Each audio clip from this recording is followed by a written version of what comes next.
Hey everyone, in this quick guide I'll show you how to safely disconnect and reconnect your Sunbeam electric blanket cord the right way.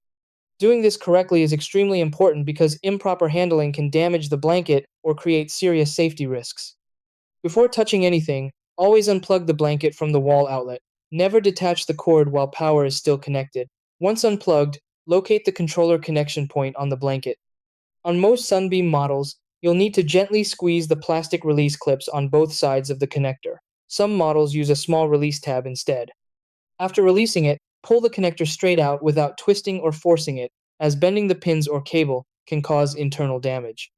After the cord is removed, inspect both the connector and the blanket port closely.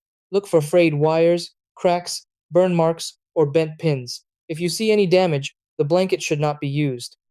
To reconnect the cord, line up the connector carefully with the blanket port and push it straight in until you hear or feel a click. That click confirms a secure and safe connection. A loose connection is dangerous and should never be ignored. Once connected, route the cord along the floor and away from the bed frame. Never place the cord between the mattress and box spring, as pressure can damage the wiring.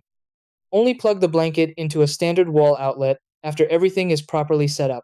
Do not use extension cords, generators, or power converters. For safe use, always follow Sunbeam's safety guidelines and avoid using the blanket with individuals who cannot sense heat properly.